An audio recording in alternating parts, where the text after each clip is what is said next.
Oi galera, tudo bem? Meu nome é Jéssica, eu sou cofundadora do The Greenest Post e eu tô super animada aqui hoje fazendo a introdução desse vídeo que a gente vai falar tudo sobre turismo regenerativo.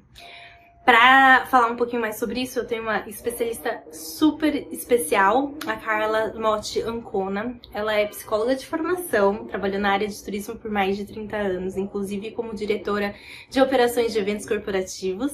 E hoje ela vem aqui conversar com a gente, um pouquinho, um grande prazer conversar com ela. Em 2018, ela se especializou na área de sustentabilidade.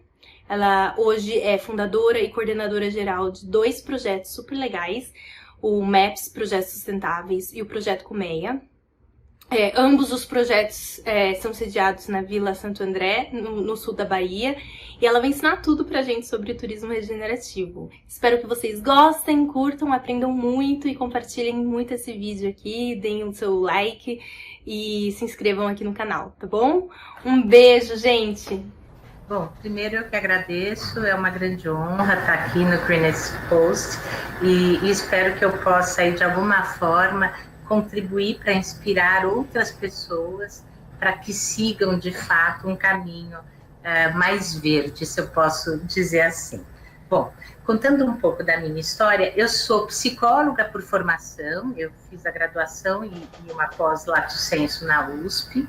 Atendi muitos anos, tanto na clínica psicológica do Instituto de Psicologia da USP, como no consultório particular, mas aos 19 anos eu tive aí, por uma coincidência dessas, a chance de entrar em contato com o turismo convencional, e comecei a trabalhar paralelamente com o turismo convencional. No início, trabalhava como guia de turismo nas férias escolares, o que era uma maravilha, né? Com 19 anos, ia acompanhando os grupos para a Disney, ganhava em dólar, estava sempre fora do Brasil, né? Mas com o tempo, isso de fato acabou se tornando uma profissão, né? Eu trabalhei por muitos anos, eu tenho 37 anos de experiência no turismo tradicional, no turismo convencional, e no turismo convencional eu acabei realizando grandes eventos com grandes logísticas, né, grande de tamanho mesmo. Uhum. Então, eu organizei, coordenei 8 Copas do Mundo com os grupos de incentivo que iam para fora do Brasil, né, os grupos de viagens de incentivo. Então, eram operações com 4.000, 5.000, 6.000 pessoas, 130 empresas ao mesmo tempo, né? Também fiz grandes viagens de incentivo, as maiores viagens de incentivo do Brasil. Por exemplo, eu coordenei por mais de 7 anos a viagem, o que era considerada a viagem de incentivo a maior do Brasil, com 1.200, 1.300 pessoas, para diversos lugares do mundo. Então, nessas viagens, né, coordenando essas viagens, sempre fechando hotéis, fretando aeronaves, sempre com logísticas muito complicadas, assim, complexas, né, e me especializei um pouco nisso. Com o tempo, depois de tantos anos fazendo isso, fui me dando conta que estava ali trabalhando, né, passava o dia trancada num escritório, fechado, com filme, né, insufilme, ar-condicionado, carpete, e que eu não sabia o que estava acontecendo lá fora, né, se chovia, se tinha sol, nada disso.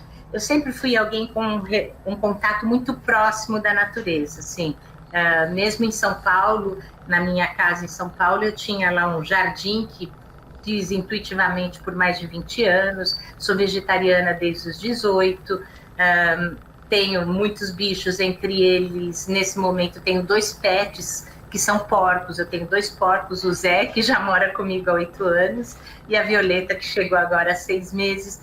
Então, assim, essa relação com a natureza sempre foi muito primordial para mim. E estava muito longe do que eu queria, né, com esse estilo de vida. Ao mesmo tempo, até por conta do meu estilo de vida e tudo, eu sabia, né, que eu queria ter um trabalho que eu pudesse ter um contato maior com a natureza, de fato, né, onde eu pudesse também buscar um propósito. Eu gostava muito do que eu fazia no meu trabalho anterior, quase na minha outra vida, né, mas o que eu sentia falta era poder ter um trabalho que eu só não fizesse as pessoas ou as empresas ganharem mais dinheiro, que eu pudesse, de fato, contribuir de alguma forma com todos os seres, né? Então, há 3 anos atrás, depois da Copa da Rússia, eu pedi demissão, e ali, num primeiro momento, eu não sabia o que eu ia fazer, né? O que eu vou fazer da vida? Eu tinha uma pista, eu queria trabalhar com alguma coisa que tivesse a natureza envolvida, né?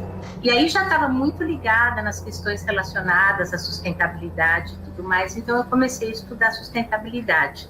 Eu comecei pelas ODSs, aí eu tive a chance de fazer um curso de jardim comestível, usando os princípios da agrofloresta, com o Bento Cruz, que é um permacultor, um parceiro, um amigo querido. E a partir desse curso, para mim foi ficando cada vez mais claro que eu queria fazer uma transição para um outro estilo de vida, né? E aí continuei fazendo inúmeros cursos, Pedagogia da Reconexão, com Walter Steinbock, as mentorias e os cursos do Universo da Floresta, estudei muito com o Bento, e aí, assim, um sonho de adolescência que eu tinha, que era um dia morar numa chácara, numa praia, né, acabou se tornando o objetivo para onde eu me dirigi, né? Então, há 3 anos eu comecei a preparar a minha transição. Eu comprei uma propriedade, uma chácara de 3.500 metros quadrados no sul da Bahia, numa vila de 800 pessoas, na orla norte de Santa Cruz de Cabralha, né? Eu moro em Santo André, e fui preparando a minha mudança, né? E ao mesmo tempo pensando, bom, e o que eu vou fazer, né? Porque eu não queria vir aqui e ficar aqui fechada, sem contribuir de alguma forma com todos os seres, que era alguma coisa que sempre me fez muito sentido e que nos últimos 10 anos, principalmente, que eu fiquei focada exclusivamente no turismo, me distanciou muito deste lado, né? E aí, então, a partir dos meus estudos e do que eu estava vendo, lendo, ouvindo e tudo, eu achei que o ideal seria eu montar aqui nessa região um centro de práticas sustentáveis e regenerativas, né? Porque é uma região que está dentro de uma APA, uma área de proteção ambiental, é uma região extremamente conservada ainda, né? A gente tem aqui a natureza semi-virgem, eu diria. Ao mesmo tempo, apesar de ser uma área litorânea, é uma área rural, né? O turismo degenerativo, o turismo predatório não invadiu essa região e a gente tem aqui uma comunidade muito mobilizada para as questões ambientais ou socioambientais, né?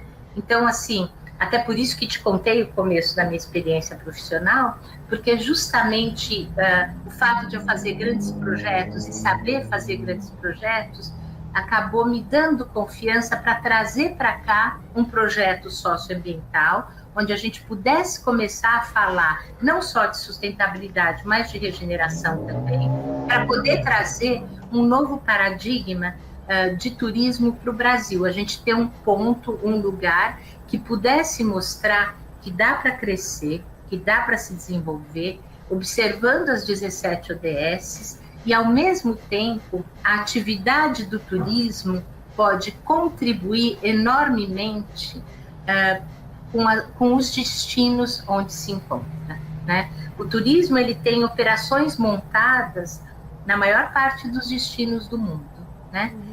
E um pouco, ainda mais para mim, que sou uma pessoa que vende operações, né?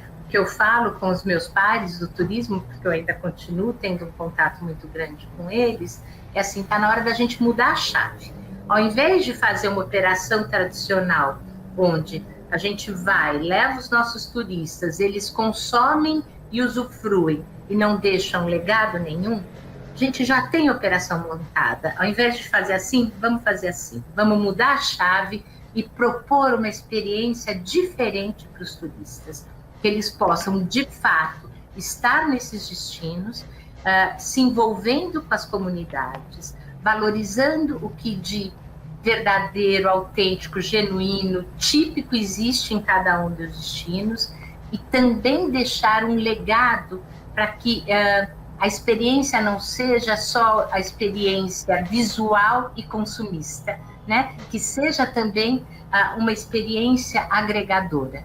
Então, aí eu te falo um pouco sobre o turismo regenerativo. E como você enxerga essa possibilidade de escalar, né? Porque a gente está saindo de um modelo tradicional de turismo e escalar o turismo regenerativo para grande parte do mercado. Então, eu diria que a gente, né, uma frase que a gente usa muito quando a gente pensa em ações socioambientais é que a gente age local e pensa global, né? Então, acho que a gente tem que começar por etapas. Veja que no Brasil, hoje, quase não se fala em turismo sustentável. E eu diria, se a gente fosse montar uma escala, a gente começa pelo turismo sustentável, depois as pessoas começaram a falar em turismo responsável, já existia, mas isso vem com mais força em função da pandemia, e eu estou propondo uma terceira coisa, que é o turismo regenerativo, né? Então, a ideia é justamente poder transformar as ações aqui num case de sucesso para que possam ser replicadas em outros lugares. Já tem gente, pouca gente no Brasil e algumas pessoas, algumas empresas no mundo já fazendo turismo regenerativo. Agora, a regeneração, ela não é um movimento só do turismo. O conceito de regeneração nasce na arquitetura e ele acaba sendo, né, ampliado, estendido para todas as atividades humanas, né? Então, a gente está falando da arquitetura, da construção civil, que é uma das grandes responsáveis, ou tem uma parcela importante também, né, na degeneração do planeta. Na hora que a arquitetura começa a considerar outros fatores e, de fato, uma integração efetiva, né, com o seu entorno, não só usando os recursos naturais, mas contribuindo para otimizar os recursos naturais através de compostagem, biodigestor, bioconstrução, energia solar, cisterna para águas de chuva, para captação de água de chuva. Veja que a arquitetura também já muda, né, o seu paradigma, a sua forma de estar no mundo. Isso pode acontecer com todas as atividades humanas. O turismo é mais uma, né? Como eu vejo isso em termos de Brasil, eu acho que a gente tem muito a caminhar ainda no Brasil, né?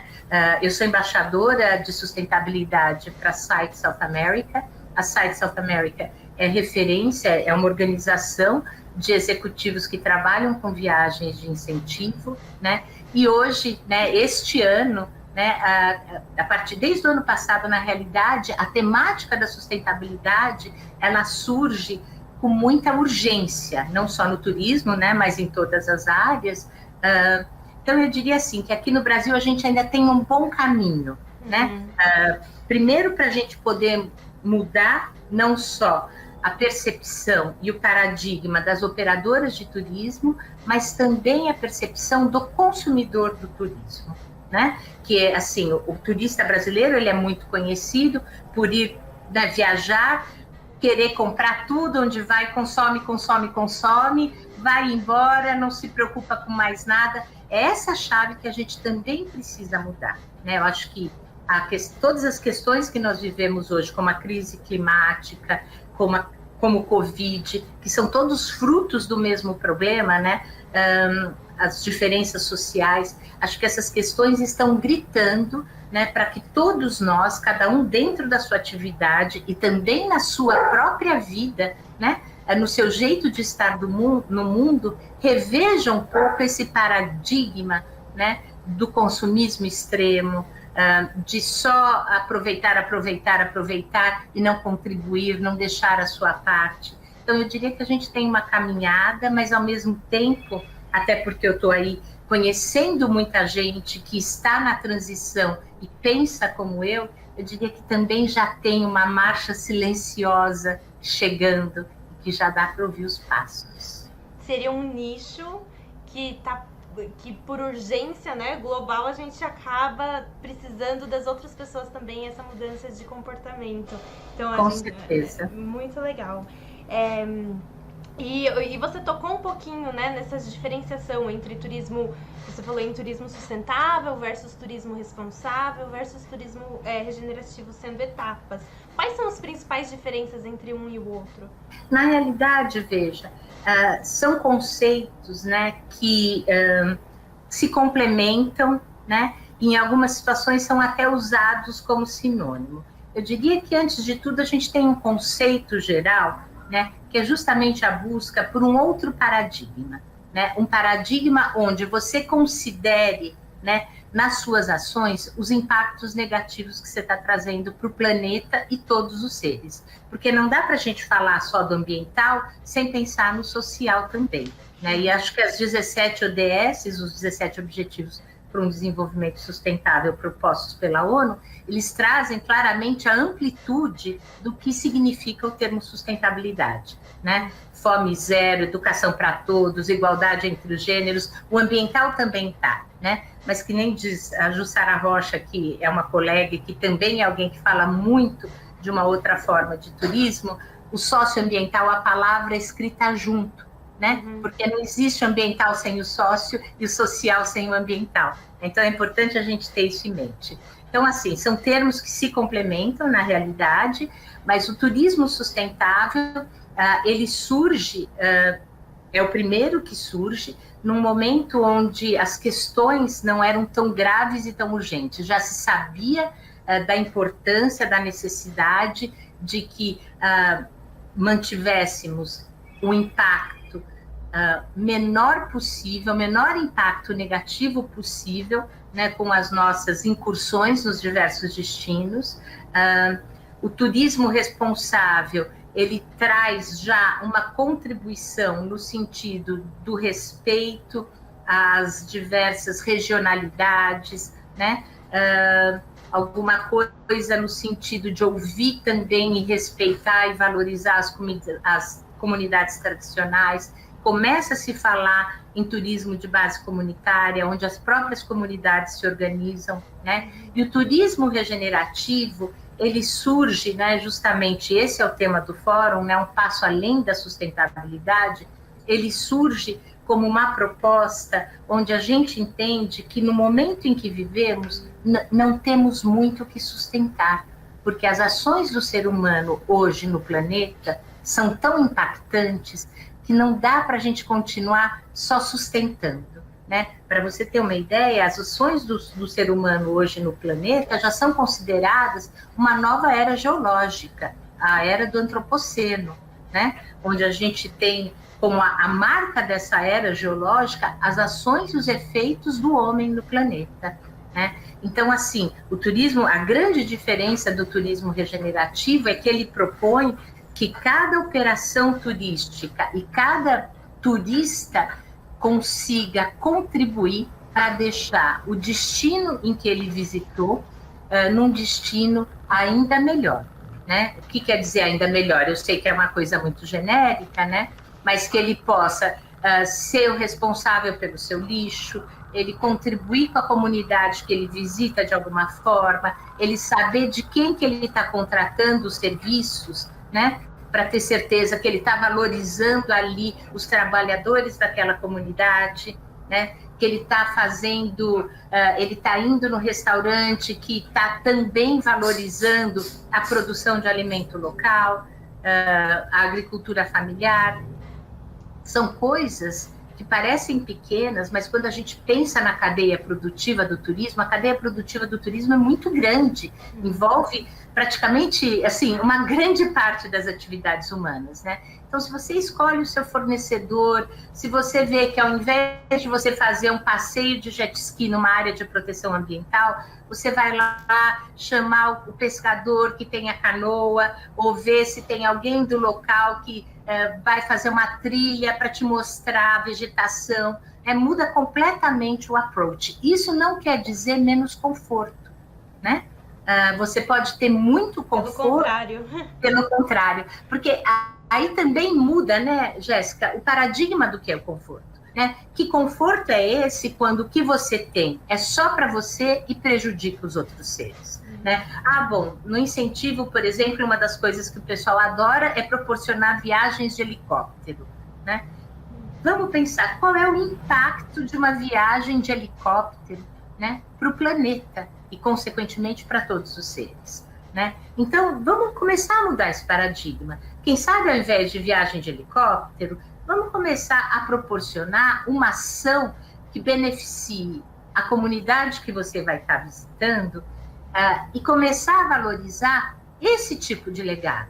E não o helicóptero que reforça uma coisa individualista, consumista, usando combustíveis fósseis, né? Então, assim, que experiência mais forte é você fazer um passeio de helicóptero sozinho, sobrevoando uma área linda, ou você está junto com uma comunidade, de repente contribuindo ativamente e deixando o seu legado para a comunidade. O que tem mais valor?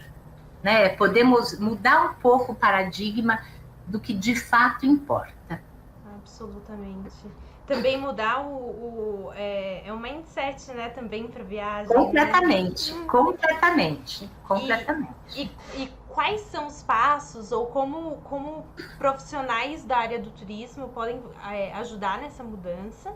E também empresas, né, porque hoje grande parte do turismo, ou não necessariamente do turismo, porque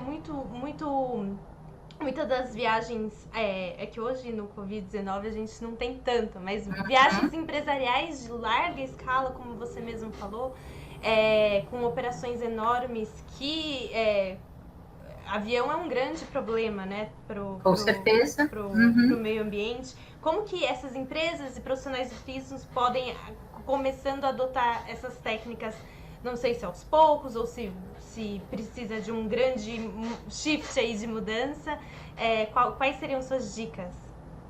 Bom, eu acho que primeiro a gente precisa, né, da conscientização efetiva, né, dos dirigentes, né, dos principais dirigentes das operadoras de turismo no mundo todo. Na Europa, isso já, assim, por exemplo, você pega a Alemanha como um exemplo. Na Alemanha, faz parte dos grupos de incentivo da Alemanha, porque as empresas que premiam, né, seus principais funcionários ou maiores clientes com viagens, já faz parte das viagens de incentivo da Alemanha ter um dia de contribuição na comunidade, né? Então, você vai visitar lá uma cidade, sei lá, você está em Berlim, né? Então, um dia, as pessoas que foram convidadas por essas empresas para fazer a viagem vão num bairro necessitado, num bairro carente, em Berlim, qualquer coisa assim, e vão ali ver que tipo de atuação eles podem ter, né? Isso é uma saída. Outra saída que a gente, né, então, pensando nessa mudança de perspectiva, nessa mudança de paradigma ou de mindset, a gente vai começar a pensar assim, bom, eu estou usando um fornecedor que é um fornecedor global, né? Porque no final também no turismo aconteceu isso, a gente tem os grandes fornecedores globais, que eles acabam ganhando muito dinheiro, né? E os fornecedores locais ficam com uma migalhinha, né? Então eu estou trabalhando com fornecedor global ou com fornecedor local? Eu vou procurar um fornecedor local.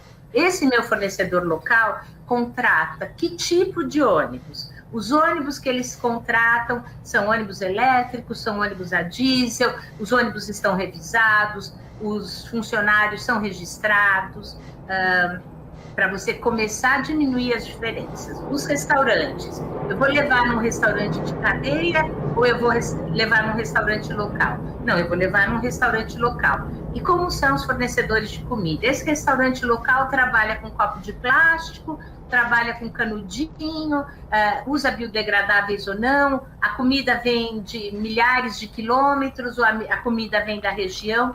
E aí, veja, o que as pessoas acabam me falando mas aí é impossível, não dá para fazer nada. Claro que dá, né? Porque aí entra a gente, como operador de turismo, a poder proporcionar e propiciar as mudanças, né? É chegar num restaurante, então, olha, eu quero muito usar esse restaurante, mas esse restaurante ele só usa copos de plástico. Então, pegar uma verbazinha daquele dinheiro e, quem sabe, proporcionar para aquele restaurante copos que não sejam de plástico, né? destinar uma verba das suas viagens para ações sociais, por exemplo, efetivas, né? Não adianta, vou comprar X tanto de carbono, e aí o pessoal sai plantando eucalipto, né? Não é disso que se trata. Ações efetivas.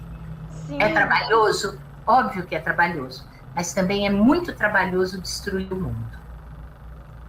É trabalhoso, mas também é uma grande parte educacional, né? Porque o restaurante pode até nunca nem ter pensado, nossa, eu tô perdendo cliente por um simples copo de plástico. Então, acho que também é uma coisa que ajuda o restaurante, o pequeno empreendedor, na parte educacional mesmo, no impacto que eles estão tendo. Que é disso que se trata. Depende de cada um de nós ajudar que essa cadeia produtiva impacte menos negativamente o possível, e que ela comece a gerar impactos positivos.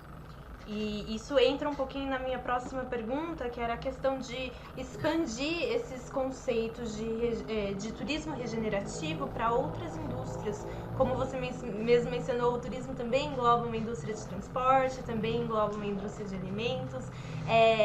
E como o turismo pode influenciar, sim, nas outras indústrias e aplicando esses conceitos? O conceito da regeneração é um conceito que já existe, na realidade ele surge na década de 80, 90, assim, né? É um conceito que já vem há algum tempo. O conceito do design regenerativo, ele nasce na arquitetura num primeiro momento, né? Hoje já existem escolas, associações falando da regeneração, né? Existe um público gigantesco buscando isso, né? A gente fala que o público da transição, né? As pessoas que querem fazer a transição estão aí, né? Isso implica numa mudança de modo de vida? Sim, e não tem jeito, né? No free lunch, né? A gente sabe o que esse nosso estilo de vida causou, né, para o planeta e para a gente mesmo até agora. E está causando, né? Então, acho que o Covid, nesse sentido, ele virou um grande alerta para isso, né? Para as pessoas se preocuparem um pouco mais, né, com o que elas estão deixando de pegadas no planeta, né? E da mesma forma que o turismo tem como virar a chave para funcionar de uma outra forma, que ao invés de impactar negativamente, comece a regenerar, todas as outras atividades podem seguir pelo mesmo caminho, né? Um começo seria as empresas, as outras indústrias terem nos seus quadros diretoria de sustentabilidade, diretoria de responsabilidade social, que a empresa de fato comece a cuidar, né, a participar colaborativamente do seu entorno, da comunidade em que está, né, do bairro onde se localiza, da cidade, né? Então, assim, desde as pequenas coisas, eu diria que, assim, é uma infinidade de possibilidades. Absolutamente. E eu fiquei sabendo sobre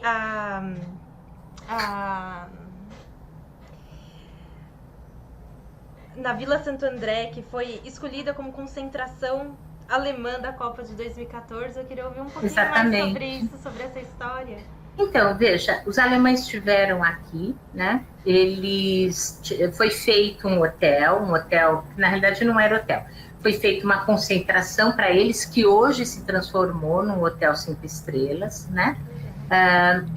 Os alemães deixaram para a comunidade um campinho de futebol, né? E isso foi muito legal. Mas, assim, de fato, nenhuma das ações tiveram continuidade para a comunidade, né? Então, teve lá um boom na época da Copa do Mundo, do Brasil, as pessoas começaram a vir, até hoje vêm aqui, né? Mas é uma comunidade que sofre, é um lugar paradisíaco, é lindo, mas sofre de todas as grandes mazelas que a gente encontra em qualquer grande cidade do Brasil, né? Então, a gente tem uma mão de obra pouco capacitada, uma evasão escolar muito grande, problema de água, de saneamento, de energia, problemas de educação, a falta de capacitação profissional, a diferença de classes sociais, como o nosso Brasil, infelizmente, é um dos líderes, né, na diferença entre as classes sociais, e aqui a gente vê isso claramente, né? Então, assim, os problemas aqui são muitos e nada muito diferente do que existe no resto do Brasil, né? É que a gente, quando mora em São Paulo, por exemplo, e mora ali, né, Zona Oeste, Zona Sul, mora ali numa bolha, né? E o que acontece, acontece longe da gente, literalmente, né? 30 quilômetros na periferia, né? E aqui as coisas são concentradas, né? É um lugar maravilhoso, belíssimo, e que se a gente não cuidar, vai acabar sendo deteriorado, a orla vai deixar de ser respeitada, vão colocar barracas em toda a praia, né? Vão colocar ruas, carros e prédios sem nenhuma estrutura, nenhum problema nenhuma condição de infraestrutura, né? Então, acho que o recado que fica, né, da Copa de 2014 é que, mais do que nunca, a gente precisa preservar esse lugarzinho, essa área de proteção, né, que ainda está aqui semi-virgem, para que a gente possa, a partir dela, mostrar para outros lugares do Brasil e para o mundo que dá para desenvolver, dá para melhorar a vida, fazendo isso em harmonia com todos os seres, com a natureza. Urgentíssimo. Muito. E existem conversas com relação à legislação, políticas públicas que a gente consegue hoje, que já está em andamento, para garantir que isso está acontecendo não só na Vila Santo André, mas em outros lugares também? Bom, Santo André eu acho que tem essa vantagem, né? Porque nós estamos dentro de uma área de proteção ambiental, uma área de preservação ambiental. Então, existe uma regulamentação bastante clara, tem um manual de manejo da APA e tudo mais. Então, aqui, obviamente, a regulamentação é mais clara, mas o tempo inteiro, quando chegam turistas ou novos moradores, né, é uma briga ainda aqui dessa comunidade, que é uma comunidade bastante consciente, né, para que as regras sejam respeitadas, né. O Brasil tem, sim, uma legislação, né, mas é uma legislação ainda precária. A gente sabe que toda a parte de fiscalização no Brasil, infelizmente, não é a melhor, e, obviamente, não posso deixar de mencionar que esse governo, especialmente, tem sido um governo não só complacente, mas um governo que joga contra as questões ambientais, as questões socioambientais, de toda a discussão desses últimos dias com relação ao marco das terras indígenas, né, das nações ancestrais. E que é uma coisa inacreditável, porque quando você vê a proporção, né, de conservação, eu não estou falando em preservação, porque quando a gente fala em preservação, subentende-se que a natureza de um lado e o ser humano do outro, essa natureza intocada. Mas quando você vê o percentual de conservação das terras das nações ancestrais, dos povos originários, versus as terras em que nós, homens brancos, ocupamos, fica clara a necessidade de se preservar cada vez mais, de se conservar e de se limitar cada vez mais os espaços, né, das nações ancestrais. Então, assim, infelizmente, ainda mais nesse governo, as legislações nesse sentido, se já não eram as mais sólidas, elas acabaram sendo cada vez mais desmontadas. Infelizmente, eu tenho acompanhado também essas discussões e, enfim, mas para turismo regenerativo específico ainda não existe, ou existe? Não. Tá. Não. Assim, na realidade, não só no Brasil, né? como, de novo, alguns países têm uma preocupação um pouco maior, acho que isso cada vez mais, né? Mas, assim, veja, a gente teve o nosso presidente falando que gostaria de transformar a Baía de Angra em Cancún, né? Quer dizer, isso é o oposto do que a gente está pensando em termos de regeneração, né? Ou toda a discussão com relação a Fernando de Noronha, né? Então, assim, é uma coisa que não representa hoje os poderes do Brasil, né? Não só, veja, e de novo, eu não estou falando só do turismo regenerativo, eu estou falando do turismo sustentável, né? Não existe, a não ser que no destino existe uma regulamentação, se no destino não tiver, é meio assim, é quase o velho oeste americano, né? Faz o que quiser. É muito triste isso, porque assim, antes de mudar para cá, eu sempre viajei muito, né? E viajei para muitos destinos no Nordeste, né? E destinos clássicos, né?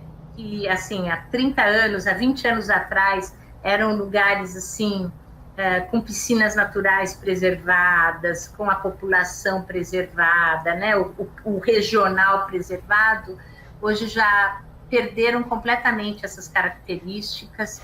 E o que tinha para ser preservado, conservado, cuidado, na realidade acabou sendo praticamente destruído, né? Exploração contínua, né? Sem pensar no amanhã, com certeza. E quais são as suas dicas? Vamos falar, eu quero começar amanhã, eu não vou começar da água para o vinho, né? Como que eu começo? Quais são as suas dicas para começar nesse... Eu acho que cada um tem que, assim... E hoje mesmo o pessoal da Secretaria do Meio Ambiente aqui da região veio aqui conversar comigo porque a gente está se mobilizando para o Dia Mundial da Limpeza, né? E aí a conversa era um pouco essa, né? Quando a gente fala, não, mas isso é impossível, é coisa demais para fazer, tem que mudar a cabeça dos governantes, dos empresários. Faça a sua parte, né? Então, era a conversa que eu tinha com eles hoje. Você recicla em casa, né? Você faz compostagem, você consome menos, você pensa no que você tá comprando, se de fato você precisa, se não precisa, qual é o destino, será que precisa ter celular do ano, né? Trocar de celular a cada 2 anos, será que precisa ter 4 carros numa casa de 5 pessoas ou de 4 pessoas, cada um ter seu carro, né? Você sabe de onde você compra, né? Será que você não pode comprar de uma agricultura familiar, de um pequeno produtor? Você consome no seu bairro, né? Tem alguma coisa que você possa fazer para contribuir com o seu bairro, com o seu prédio, né? Meu pai mora em São Paulo, por exemplo, ele mora ali no Morumbi, e no prédio dele não tem coleta seletiva, né? Quando eu morava em São Paulo, não tinha no começo, porque eu já faço, né, a reciclagem do lixo há muito tempo, eu punha o lixo reciclável no porta-mala do carro e ia entregar para os garrafeiros que ficavam embaixo do viaduto da Avenida Sumaré. Aqui em Santo André não existe coleta seletiva, mas eu descobri uma família na próxima vila aqui, uma família de pai, mãe e 5 filhos que vivem de recicláveis. O que eu faço? Eu junto todo o reciclável e levo para lá 2 ou 3 vezes por semana. E agora eu quero fazer isso com o resto da comunidade. Bom, mas é função da prefeitura. Enquanto a prefeitura não faz, eu vou fazer. Eu vou juntar o reciclável da comunidade, vou pôr no meu carro e vou levar para lá, né, para essa família. Então, acho que assim, nas mínimas coisas, cada um pode fazer sua parte. E um monte de mínimas coisas junto, e um monte de gente fazendo a sua partezinha, vira um montão. E eu não sei pra você, Carla, mas pra mim é muito ciclo. Por exemplo, eu gosto muito de tomar um café num lugar específico onde tem aquele copo de papel que você joga fora. É descartável. Não é plástico, mas é descartável. A gente faz lixo da mesma forma. E daí, por muitos anos, eu carreguei o meu próprio copo, chegava lá, dava o meu copo, enfim, voltava com ele pra casa, que é um copo pesado, né, aquele metal. E daí você se perde em algum momento com a correria do dia a dia, com as coisas que você tá fazendo. Então eu não sei se pra você também é assim, mas pra mim são ciclos e que você precisa estar constantemente trabalhando e se lembrando por que você tá fazendo aquilo, né? Daí você lê, você estuda, você ouve de outra pessoa, você vê alguém fazendo isso e fala, puxa, eu fazia isso, por que eu parei? Parei, né? Uhum. Sim, claro, com certeza. E eu acho que é assim, atenção plena, né? O tempo inteiro. É você estar com atenção plena no que você está fazendo, você poder ver, será que eu preciso mesmo, né? Vou comprar ele, mas será que eu preciso? Acho que talvez eu já tenha demais, né? O que eu vou fazer com os que eu tenho? Bom, então eu vou comprar, mas cada um que eu compro, eu já passo o outro para frente, né? É você começar de fato, né, estar com a sua atenção plena, né, para ter certeza de que você não está deixando muitas pegadas e muitos rastros pelo planeta, né, que os rastros que você for deixar, né, sejam rastros da construção, da regeneração, do cuidado, do respeito. Muito, muito bom falar com você, Carla. Super obrigada. Eu que agradeço. Um prazer muito grande, Jéssica. Enorme, enorme. E assim, a função de vocês é fundamental, né? Porque vocês fazem o papel de divulgar, de propagar, de replicar, de levar a informação, né? E é através da educação que a gente vai poder provocar as mudanças. Eu sou extremamente privilegiada, adoro minha profissão, conversar com pessoas incríveis, poder fazer perguntas simples, conseguir respostas maravilhosas. Muito obrigada pelo seu tempo. Eu que agradeço pelo espaço. Conta sempre com a gente, com o The Greenest Post. Tamo junto, tamo junto. Obrigada, querida. Obrigada.